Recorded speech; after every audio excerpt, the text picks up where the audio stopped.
The test is in 4 parts: Part 1, Part 2, Part 3, and Part 4. Now look at Part 1. Part 1. You'll hear a lecturer talking to students about the ozone layer and CFCs. First, you have some time to look at questions 1 to 7.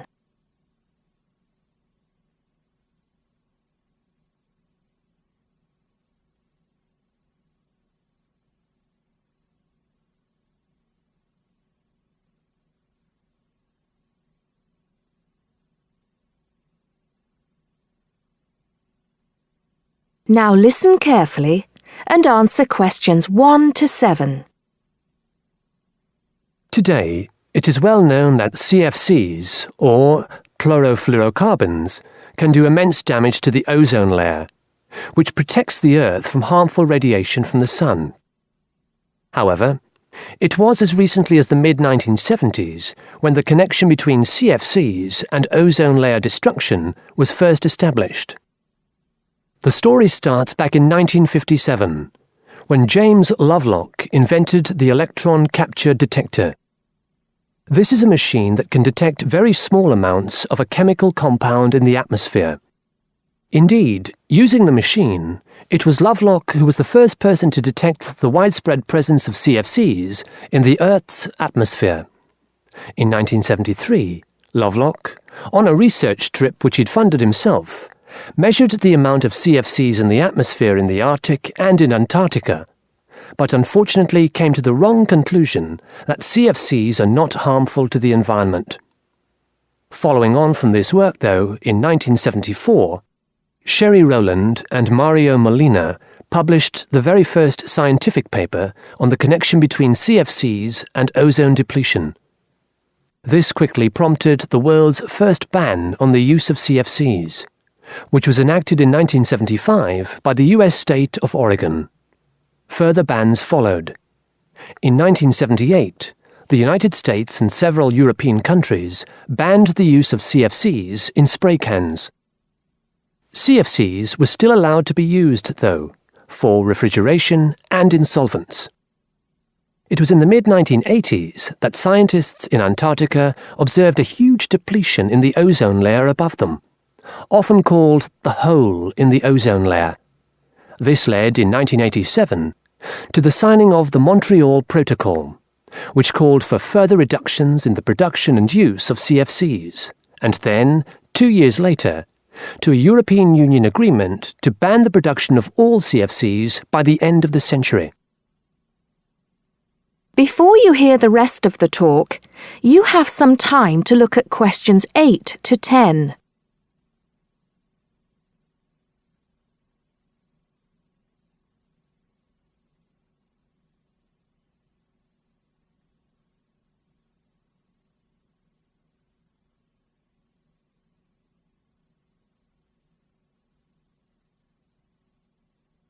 Now listen and answer questions 8 to 10.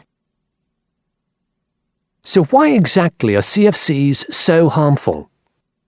One of the reasons CFCs were so popular in the production of solvents and refrigeration coolants is that they are unreactive. That is, they don't react easily or at all with other chemical compounds. It's this property, however, that also makes them dangerous. Because they are unreactive, it's very difficult for them to be broken down.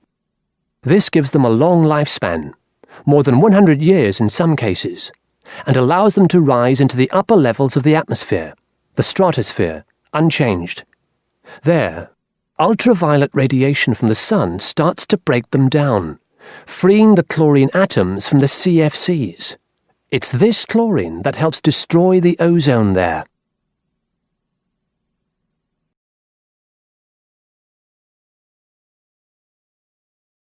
That is the end of Part 1. You now have half a minute to check your answers.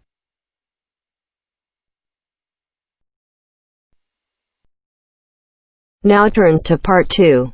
Part 2. You'll hear a monologue about a guided tour to London. First, you have some time to look at questions 11 to 17.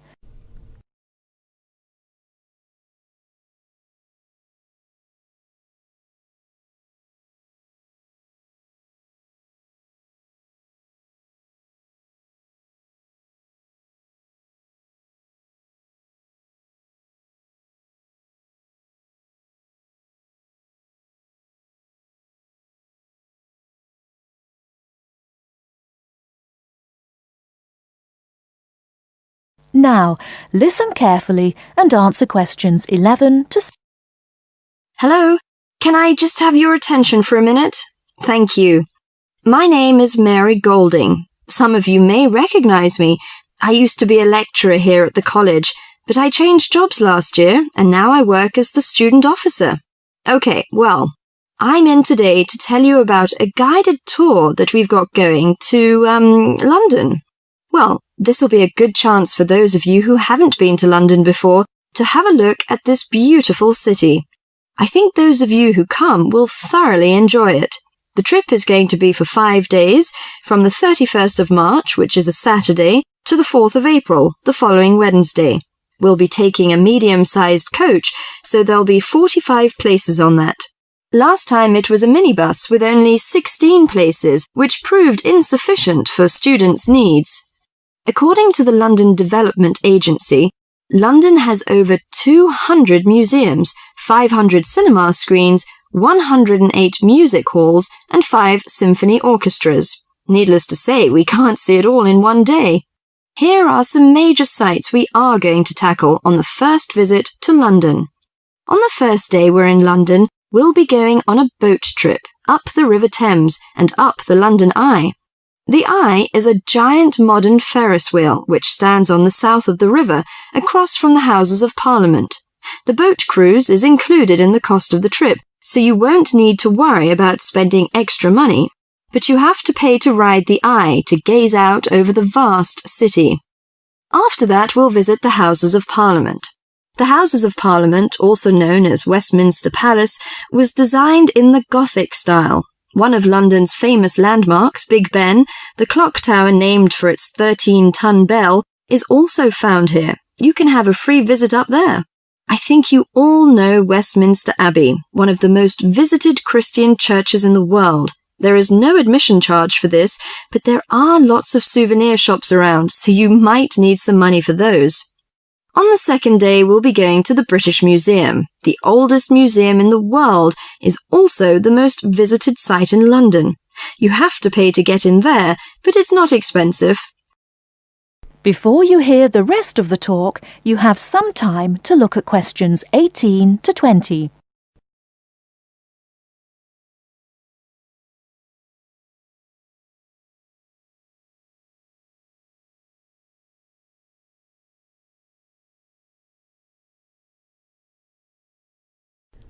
Now listen and answer questions 18 to 20.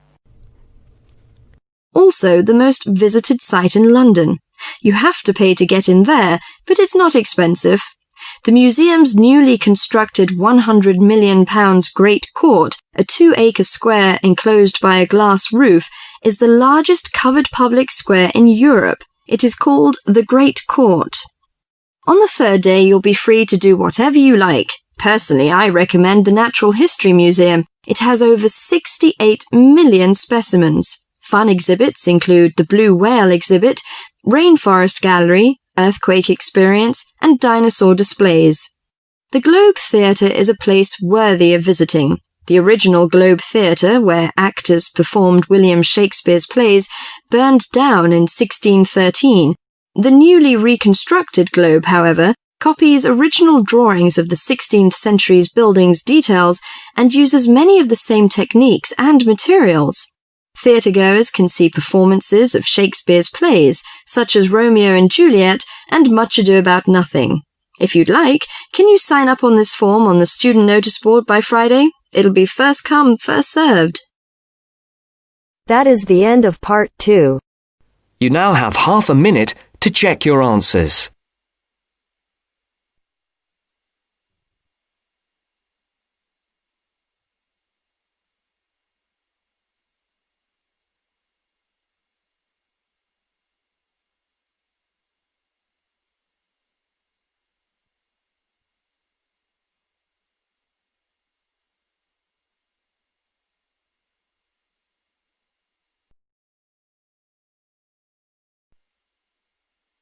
Now turns to part 3. Part 3. You'll hear an introduction about canoeing. First, you have some time to look at questions 21 to 24.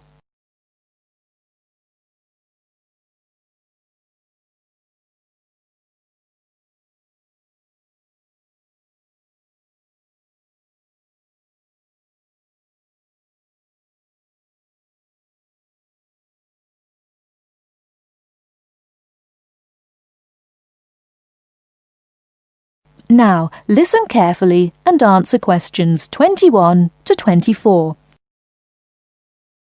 Have you imagined paddling around on a river in a small boat? Canoes, which are narrow boats and usually hold 1 or 2 people at the most, are particularly well known for being unstable and turning over in the water. But more and more people enjoy this dangerous sport. Today, Cynthia Bocci, an adult education teacher and an addict of canoeing as well, will share her experience of canoeing with us. Cynthia, when did you begin this sport? Well, I started it 6 or 7 years ago, and soon I got attracted by the exercise. I have to admit that it brings me great fun. It's become part of my life. So, could you describe how you do it? At first, I think you need some like-minded friends. The friends who share the same interest with you. It's no fun at all if you canoe alone. Usually, we assemble in a parking shelter near the Island Lake Recreation Area. We pull our canoes from inside the vans, lift them from atop the cars and trucks, and attach wheels to help transport them to the shores of the lake beside the boat dock. What equipment do you need for the sport? Well, first and foremost, a canoe, of course. The price ranges from £300 to £700, depending on the material they're made from. The more you can pay, the better, really. Personally, I wouldn't look at anything under £500, but that obviously depends on your budget.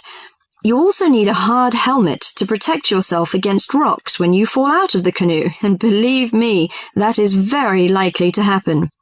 Because of this, it's a must for a beginner to wear a wetsuit. Oh, bathing suits don't work really. Sometimes a life jacket is a necessity in case you fall into water and no one else is nearby. Before you hear the rest of the talk, you have some time to look at questions 25 to 30.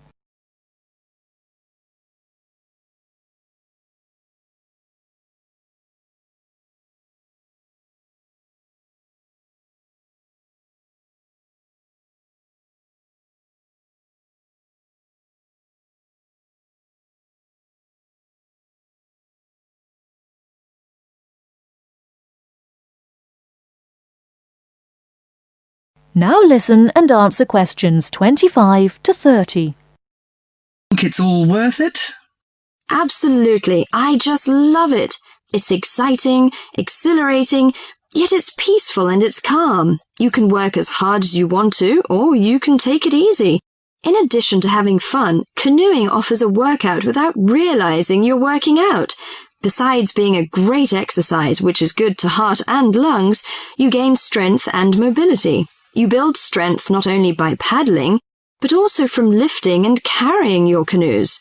You can also exercise your mobility. Frankly, I never had upper body strength until I started canoeing. Now I can pick my canoe up and carry it on my shoulder with no problem. However, it's not just a workout of the upper body, but also a total body workout. If you're doing it correctly, it's a great calorie burner. And more important to me, paddling isn't strictly about exercise. It's as much about the peace and relaxation that comes from being out on the water. I saw it described on a brochure as liquid medicine for the soul, and that is so accurate. It allows you to take a mental break from your ordinary routine. It's a lot of fun and you meet a lot of great people. We connect on the waterways by responding to email invitations, posting on websites and club announcements. Also, it's a great way to get an up-close view of nature. You can sneak up on wildlife. I've been right next to ducks, deer, and all kinds of birds. You just get a different view than you can get on land. I especially enjoy camping by canoe. It's like backpacking without having to carry a pack on your back. You can put everything you need in the hatches of the canoe. Have you experienced this kind of camping? Well, whatever you say about this sport, it's never dull. I think on one level it's a serious activity and you can become a real champion, but it's a small group who take it that far. But for most, it's a fantastic sport for anyone who likes adventure. That is the end of part 3. You now have half a minute to check your answers. Now turns to Part 4. Part 4. You are going to listen to a student, Liz, giving a seminar presentation on advertising. First, you have some time to look at questions 31 to 40.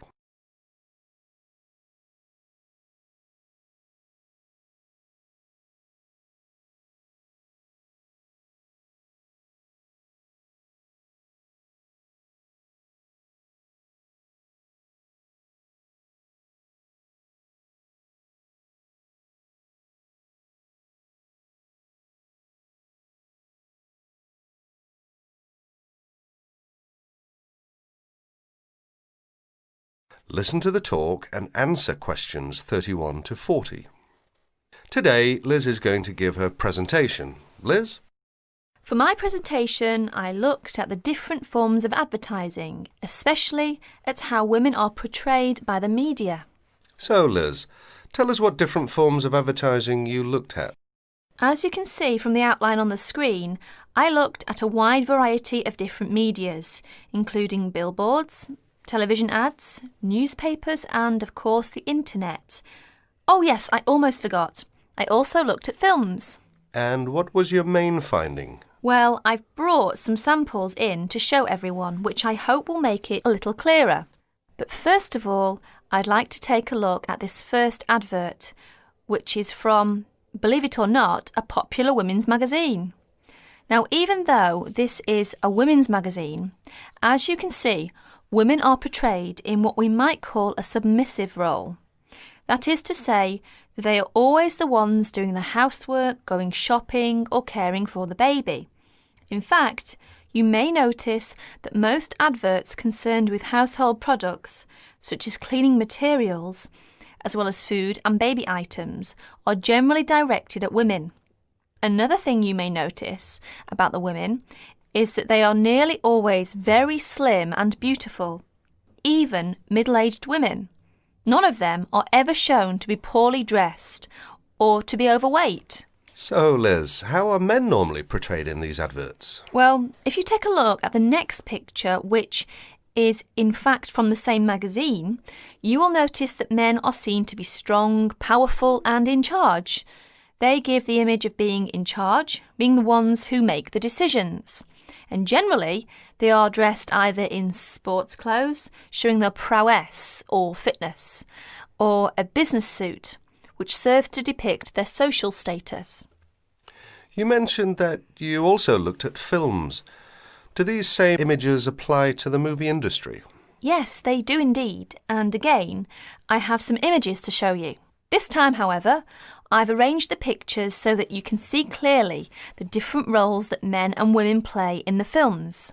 Notice first of all that it is the man who is in charge. He's the one driving a big luxurious car and constantly contacting the office on his mobile phone.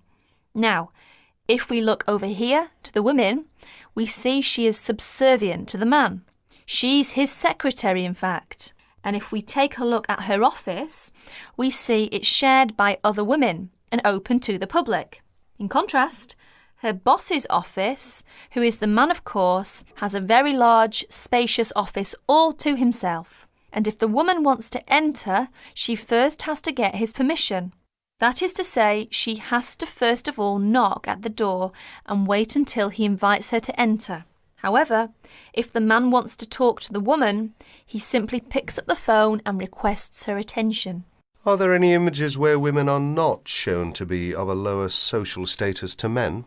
No, there aren't. Well, very few in fact. There are, of course, times when the woman, for example, is playing the part of a scientist with a man as her assistant. Yet even here, she is not in a position to make decisions. Decisions, in fact, are still made by her boss, who, of course, is a man. In other less extreme conditions, such as we can see here, the woman is playing the role of a housewife and mother, while her husband goes out to work to earn the money. In other words, the man is seen to have more control over the situation than the woman, who has to rely upon her husband for her livelihood. So, how far do you think this reflects real life? That's hard to say because generally women do tend to do more housework and cooking than men. It is generally accepted that women are better able to care for children. But the problem is that we are told through the media that women are not as capable or as strong as men, that women are not as able as men to make important decisions. This, of course, is totally untrue. Many women are at least as capable as men at making decisions, more so in some cases. Are women ever seen in the media to be superior to men? Very rarely, in fact, and when they are seen to be better or faster or stronger than men, they are also seen to be a freak. You know, someone with superhuman powers. In other words, they are not seen to be an ordinary person like you or me. Why do you think that is? It's probably because if people know it's too ridiculous to be true, then they are not going to believe it. This way, it won't harm men's image. So, what's the internet like? In fact, I think the internet is probably the worst of all the media. I don't know why exactly, but I think it's probably because there is little or no control over the internet. Instead, the internet is seen as a type of no man's land, if you like. That is to say, it's not actually owned by one person or one company. Therefore, people are free to put whatever information on the internet they want. So, would you say that information on the internet should be censored? I think there should be some control over the internet because some of the images are dangerous. Dangerous? Yes, indeed. For adults, I guess it's not such a big problem because mature people are able to decide for themselves what to believe and what not to believe. But children are a different matter. They accept information that is presented to them without questioning that information or considering the consequences of believing it. In other words, children believe what they see or what they are told. And how do other people feel about information on the internet? Actually, I carried out a survey to find out other people's opinions. As you can see from this chart, the majority of people over the age of 28 were in favour of restricting the information. It was only people under the age of 20 who really thought that information shouldn't be censored. In fact, only about 8% said that information on the internet should be restricted in some way. Well, thank you, Liz. That was a very interesting topic. And I'm sure that if any of you have any questions, Liz would be more than happy to answer them. That is the end of part 4. You now have half a minute to check